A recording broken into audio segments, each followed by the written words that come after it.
Hey baby, what's up? What's up, girl? How you doing, huh? Yes, how you doing?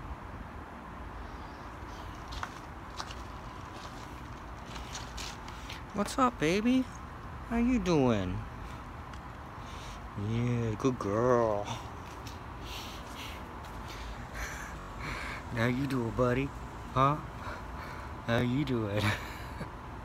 Boy.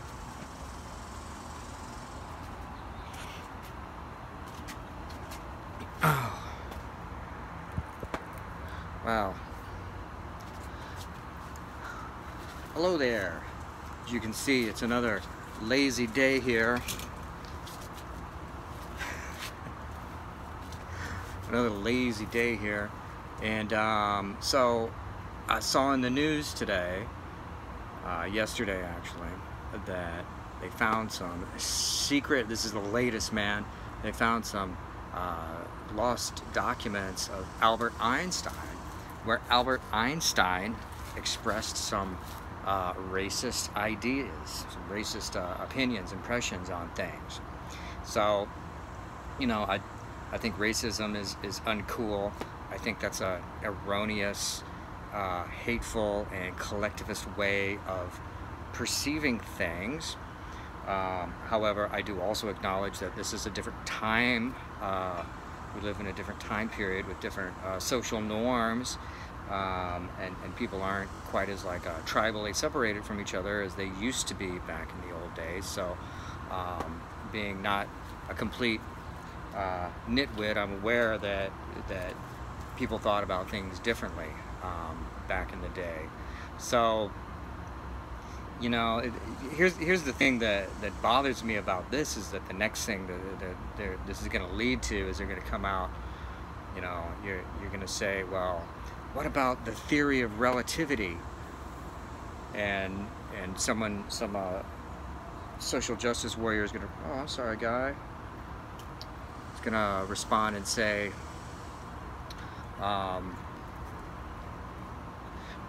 theory of relativity, what? That's like some patriarchal, like racist, like ideology information. You know, that's not relevant because Einstein was a racist. So this is how it goes. I mean, this is already what's happening with the liberal university-inspired campaign against gender-specific pronouns, is that they're in the movement towards gender neutrality and things. Is that it's like they're trying to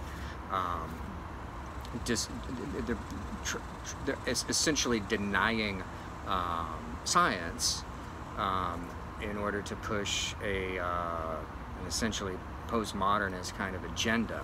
And so I saw this in the news and I thought that's an interesting example of, you know, where things are going. So don't be surprised, my friends. More and more I think this is not a matter of like trying to change things or fight for the truth anymore, but it's a matter of preparing the self to survive and endure the darkness and chaos that is most assuredly coming. Another thing that I think is interesting in recent news is that the Strange Angel show on CBS premiered, which is a series documenting the life of Jack Parsons, the inventor of rocket fuel, who was also a Thelemite, a disciple of Aleister Crowley in the days when Crowley was alive and the OTO was, you know, was happening with the teacher there. And I think that this is interesting because not a lot of people are aware, even though it's no secret and it's written about in his biographies, is that Jack Parsons was a libertarian. And by that I mean he was a straight up you know, libertarian, reading the, you know, libertarian, subscribing to the libertarian ideas that were out there at the time, Albert J. Nock and Bastiat, and H.L. Mencken, I'm guessing, and he wrote about this in his in a book called Liberty is a Two-Edged Sword. and he talks about his beliefs about libertarianism, which are, you know, straight up about the government. He minces no words about it. So there is no doubt that he was absolutely a libertarian. But of course this is completely overlooked. All the people that love Jack Parsons and think he's so cool, you know, because of the rocket fuel and the sex magic and all of that, really overlook that, or turn a blind eye to that fact, don't emphasize that fact. And I think it's really significant. I think it's very worthy of note. So why is it worthy of note? Well, because what is the source? What was the source of Jack Parsons' philosophy? What was the source of Jack Parsons' metaphysical perspective on the universe? Well, clearly that came from Aleister Crowley in the Book of the Law.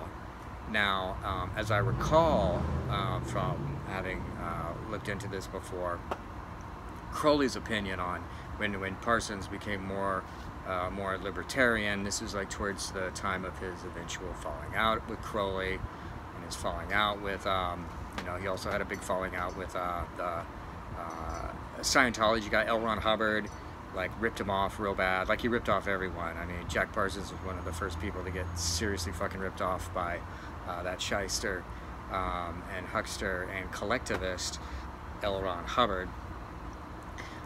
So he was kind of like he was kind of in a branching out on his own sort of period in his initiation and in his life when he became more and more vocally libertarian. And Aleister Crowley at the time was kind of, you know, don't make such a big deal about all that, and not really with him on that. But you know, Crowley, you know, Crowley's Crowley. So you know, for one thing, he's not going to be that much into anything that he didn't come up with first. So, but here's the thing: a lot of these libertarian ideas, they are directly out of Crowley. It's not that far off from it. And if you were at my talk in Portland in April, or if you got to listen to the recording of it, which is on the last episode of Demonosophy 2.0, if you haven't heard it yet, I urge you to go check it out and subscribe to the podcast while you're at it. But during my talk there, I touched briefly on Crowley and Thelema and the law of do what thou wilt as being a fundamental idea of the left-hand path. And I consider him, though he didn't really, you know, define himself with that terminology, I do consider Crowley to be a founding father of the left-hand path, as it were, because of Thelema and because of the law, do what thou wilt. So, what I like about that is that I can make statements about that, and it's all verifiable in his stuff. So I wanted to share some Crowley with you here, and this is out of the Book of the Law. This is my awesome copy of the Book of the Law, which was given to me many years ago by a very good friend of mine, and this is it's a great little book. I carry it with me on vacation and stuff, and you can carry it at your pocket. Book of the Law. It's wonderful. And this is like all the standard Book of the Law. It's the same print as everything. It's published. See, it's a standard, you know, published by the Ordo Templi Orientis and everything. And there's just one. I mean, there's all kinds of great stuff in here. I'm going to look at the introduction to it. And this is written in 1938. This is the introductory material to the Book of the Law. Ilsa, hey. Hey. Just getting excited about this. So, this is chapter 5, the next step. He says, democracy daughters, ferocious fascism, cackling communism, equally frauds, cavort crazily all over the globe. So, right there, he's putting, he's saying that fascism and communism are equally fraudulent. There's no, oh, well, fascism is a little bit worse than communism because it was racist, or communism is a little bit better because they cared about equality. He's dismissing them both as completely fraudulent. He says they are hemming us in. In other words, they're taking over everything, and they're gradually isolating us. Who are we? We're the free people, we're the thinking people, we're the conscious people, we're the people who embrace Thelema. They are abortive births of the child, the new Aeon of Horus. In other words, fascism and communism are both phenomena that arise out of the Aeon of Horus, but they're bad results of the Aeon of Horus. They're negative results. They're mutant results of the Aeon of Horus.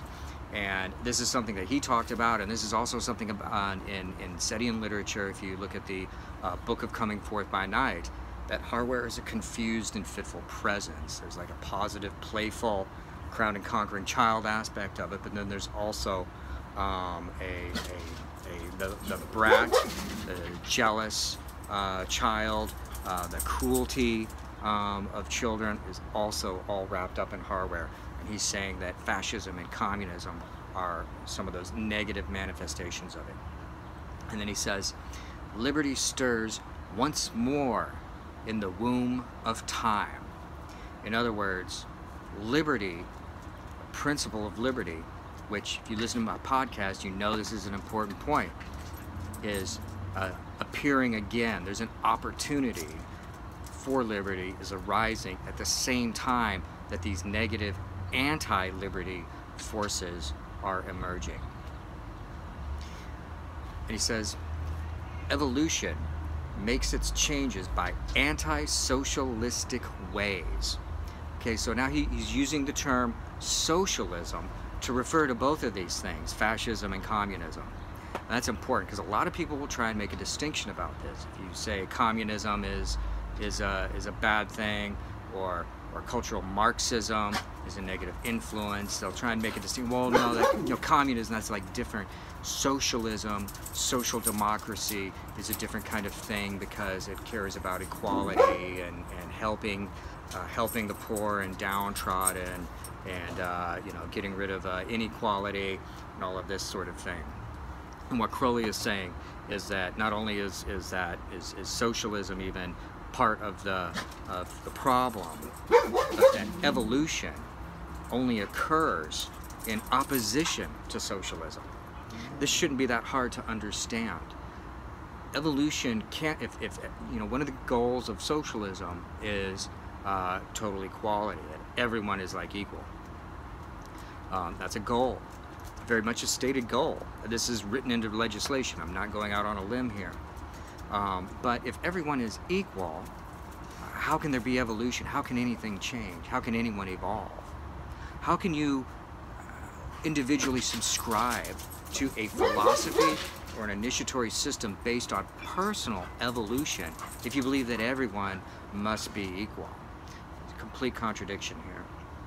And he says, the abnormal man, is in quotes, the abnormal man who foresees the trend of the times and adapts circumstance intelligently is laughed at, persecuted, often destroyed by the herd. But he and his heirs, when the crisis comes, are the survivors. So what he's saying there is the person who sees through all the facade of socialism, which is the same as what, it's the lie, it's the false veneer that's over everything, right? If you can see through that, it's the same as what Zarathustra called it, the lie. He called it the drudge. Gurdjieff referred it to it as the mechanicalism and the organ kunda buffer that causes us to see everything in the world upside down, as it were. And he says, if you're the one who sees through this, then you will be persecuted. You will be the one who's laughed at. So this goes back to a lot of things. There's a lot of stories, a lot of fables that connect with this idea. One of them is a Sufi story. There's an old Sufi story that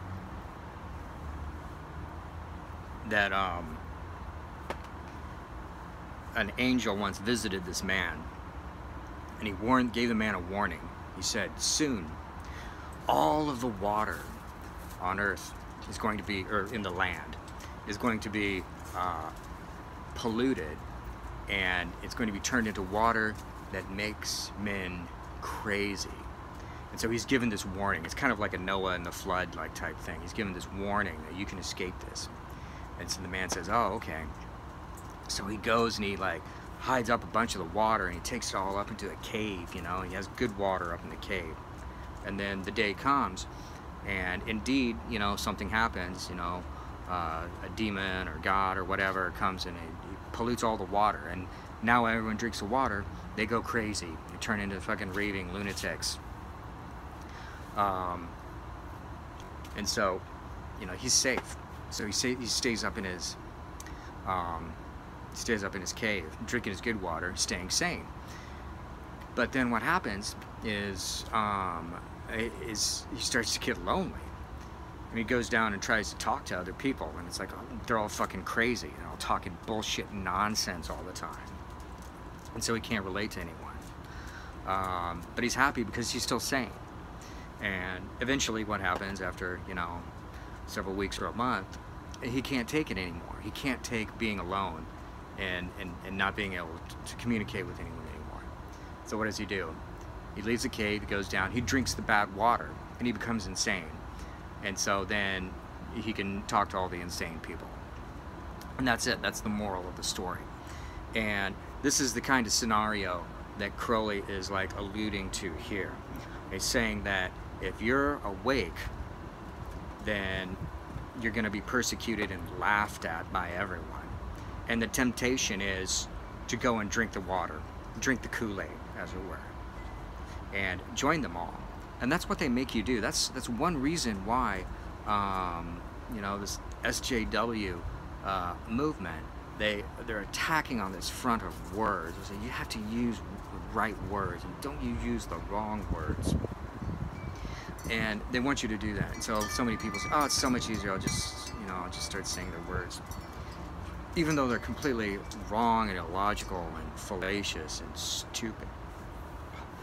And so people will just join them because they don't want to be laughed at and scoffed at, and they don't want to be trolled every time they go online and mention the word, you know, freedom or something online. But what Crowley says when he says that he and his heirs, when the crisis come, are the survivors. So here's the thing. The lessons of liberty, the lessons of thelema, the lessons of do what thou wilt, shall be the whole of the law, will save you against this. They will give you the substance to be able to survive this coming time period when all of the lie becomes worse and worse and worse until it just overcomes everything. And eventually it will result in total destruction. That's the only way it can result in. We've seen this happen numerous times. We've seen how it resulted in, you know, millions of people suffering and dying, incredible loss of life over the last century in places like you know, Maoist China and Soviet Russia and World War II. And it's like ebb that direction.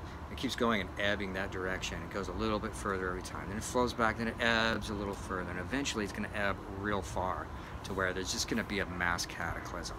And so, and what he is saying here is that basically the few will survive. In Setian terms, we talk about these as being the elect. This is why Set says, "Let my great nobles be brought to me, so that I may strengthen them against the coming peril, because only the elect may hope to survive the coming peril." Why? Because they're going to be protected? No, but because the teachings and the super substantial influences that you receive from following the true initiatory path, give you something that will allow you to survive this and be able to enter into what Zarathustra called it, frasho kareti, the great making wonderful. So, that's enough about Armageddon, so I'll move on. Well, he says, above us today hangs a danger never yet paralleled in history. And he's referring to the coming peril, right? And, you know, here's where I have to point out everything I just said. You got to keep in mind, this is written in 1938. This is before World War II. World War II ain't even happened yet. It's like all the shit, like 1938, like all the shit's like gearing up for it. You know, they're seeing all these superpowers, all these socialist superpowers arising. And they're about to like fucking go in for it. And he's like seeing it all go down. But I mean, he has no idea how bad it was going to get. And he had no idea of the subsequent wars that would continue to occur. And certainly no one ever foresaw in 2001 America would march into this Iraqi war crisis, and all of a sudden the world is in a constant state of warfare for like 16 years that we haven't gotten out of yet. We've been in war now longer than at any other time in modern history. And can't you see? No one cares. No one even acknowledges it. They don't even talk about it on the news anymore. But I mean, they're still sending troops to Afghanistan, all over the Middle East. It's still going on. Anyhow, I mean, what Crowley is reacting to is like very like light compared to where we are right now. So that makes it all the makes his words seem all the more prophetic and relevant. So he continues. He says, we suppress, above us today hangs a danger never yet paralleled in history. We suppress the individual in more and more ways. We think in terms of the herd. War no longer kills soldiers, it kills all indiscriminately. Now isn't that, I mean, like I was saying, he had no idea there. And you know, World War II hadn't happened yet. He's referring to like the killing of civilians that kind of started in World War I, like a little bit, but nothing compared to, he hadn't seen America dropping bombs on Dresden, just bombing let's just bomb a city of civilians, that'll bring them to their knees, or dropping a fucking nuke on Hiroshima and Nagasaki. Let's just destroy this whole city, just nuke them. That'll stop, that'll bring them to their knees, that'll show them. That's so unparalleled in modern history. You know, warfare, you know, civilized warfare, as they call it, throughout the Enlightenment, there was this ethic about not killing civilians. You know, people used to like go out to watch the war, like civilians. They'd be like, oh, well, the French and the Prussians are like fighting over there in that valley. So people from the village, they'd take a picnic lunch and go sit on the hill, watch the, Prussians and the French like fight it out, and they felt safe doing that because they knew that we have civilized warfare. They're not going to attack civilians. They only attacked other soldiers. That all went to hell in the modern era. The modern era, it got worse. Post-Enlightenment, it got worse. Killing civilians is totally on the table. And they make a thing about that, you know, Geneva Convention, so we don't do civilians, but I mean, you know, Guantanamo Bay, it's all these people are civilians. And you know, the whole thing with, you know, Obama like signing off on drone strikes. That's to strike, or signing off on his kill list for drone strikes against U.S. citizens who haven't had a trial. I mean, this is all killing civilians and non-combatants. It's very much a common thing now. Crowley had no idea of any of this shit when he wrote this. He had no idea how bad it was going to get. He says, every new measure of the most democratic and autocratic governments is communistic in essence. It is always restriction. So, I mean, this is where he's saying, like, if you think that your American government is somehow not socialistic, or you think democratic socialism is somehow not socialistic or somehow not collectivist, you're wrong. They all are. If you get woke and you see how socialistic America became under FDR as he pushed us, tricked us into World War II, you quickly see that it wasn't like Germans versus English and freedom versus, like, you know, fascism. It was basically the three great socialistic superpowers coming together to fight it out and decide whose version of socialism was the best. And America won. The American version of socialism is the best. You know, before I left Facebook, I used to get into it with like people on there. If like I mentioned, you know, communism, or if I mentioned cultural Marxism, I'd get trolled. There'd be a big argument. And I realized that now, in hindsight, a lot of the people, a lot of my European friends would get really bent out of shape. And I realize now, looking back on it, that I think the reason they thought that is they thought that I was like criticizing Europe, when really I wasn't. When I criticize socialism, I'm thinking my big concern is America, how bad it is in America, and how sad it is America is going down this path. Not out of some kind of weird patriotism thing, but just because, you know, I live here. It sucks. He says, it is always restriction. We're all treated as imbecile children. DORA, the Shops Act, the motoring laws, Sunday suffocation, the censorship. They won't trust us to cross the roads at will. And so, you know, here he's ranting about like all of these laws at the time period that he felt were like restrictive and treat us like children. Which, my God, it's only like 100 times worse today. You know, so he's writing this in 1938. This is like in America, there's not even an income tax in America. There's no such thing as an income tax. That was all gets implemented in America like a few years later during World War II, and then never goes away. He's complaining about all the laws back then. It's like 1/10 of the number of laws that we're subject to now. And when he talks about they won't trust us to cross the roads at will, he's like, oh, maybe, he's like worried that someday there's going to be like, you know, street signs everywhere. Which, gosh, what would he think today? There's street signs everywhere. We have they flash and tell us walk or don't walk. In Canada, or some cities in America, they tell you, walk, don't walk. Just like in Blade Runner. And now people are reliant on that. I've had people like come back at me with that about, well, what would we do? It's a new variation on the who will build the roads argument. Is what would we do without street signs? Who will give us street signs? What would we do? How would we know when to walk across the street if there wasn't a sign there to tell us when to do it? It's just another sign of how they treat us like children, and how when they do that, many people respond like children and become more like children. He says, fascism is like communism, and dishonest into the bargain. Again, there's no difference.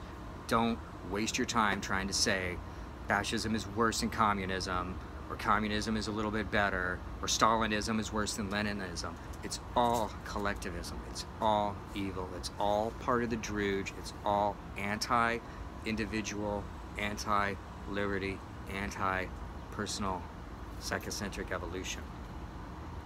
The dictators suppress all art, literature, theater, music, news, that which does not meet their requirements. I mean, what would he think today about, well, we have 2 news stations, CNN or Fox, and you just decide what tribe you are, is like which propaganda device you're gonna like watch. Only gotten worse. But he says, yet the world only moves by the light of genius. In other words, it is only because genius, that's another word for the daemon. Literally, that's where the word comes from. It's like Plato, I think, called it the genius. Socrates, I don't know, one of those guys. It's synonymous with that. So it's only through enlightened individualism that the world moves. And indeed, this is where all of our great inventions, all of our great philosophies and great systems of magic and science, and all comes from enlightened individuals working. not from collectivist government bureaucrats and power mongers. They never create anything new or evolutionary. All they can do is take what other people have created, put their label on it, and distribute it to other people. Or they can use the power of force on people. They can kill people, they can put people on cages, but they don't create anything new, and they don't contribute to mankind's evolution. And he says, the herd will be destroyed in mass. So, what does he mean by that? Words like this from Crowley, some people have said, oh, well, that's fascist. He's saying he's going to destroy everyone. But, I mean, I don't interpret it like that, because if you take it in context with everything else that he's saying on here, he's saying individualism is the way of the future, not force and not fascism. So what I take this to mean is he's saying that the herd will destroy itself in mass. It will eat itself, because it is essentially cannibalistic. It's an essentially cannibalistic system that they're forcing on us. Central banking and the welfare state basically create a system where society like eats itself, consumes itself. It doesn't create anything new of value. There's no new food being created, so we eventually will like eat each other. The establishment of the law of Thelema is the only way to preserve individual liberty and to assure the future of the race. So this is the same thing as when I've talked about and my friend Edward Pandemonium talks about pandemonium, as it's referred to in the Diabolicon. This is essentially an anarcho-capitalist society where rule of like individuals. Everyone rules themselves. We rule themselves and cooperate. We all understand that the only sin is force, or Crowley calls it, in other words, restriction, enforcing restriction on others. The word of sin is restriction, he says. He says, in the words of the famous paradox of the Comte de Phoenix, the absolute rule of the state shall be a function of the absolute liberty of each individual will. Again, each star in the sky, each star has its own space and its own planets that orbit it. And it's amazing, stars don't crash into each other every day. There's plenty of room for all of them. He says, all men and women are invited to cooperate with the Master Therian in this, the great work. So this is where you realize it isn't just a work of making yourself, working on yourself individually, but by working on yourself individually and inspiring others, because that work does inspire others to do the same. That actually is working towards creating a better world, a more enlightened society, which is the complete opposite of what SJWs teach, or what the activism teaches, is that you got to go out and like get in people's faces. But this never works. It never has worked. It creates an opposite reaction when people do this, because it's aggressive. It's aggression.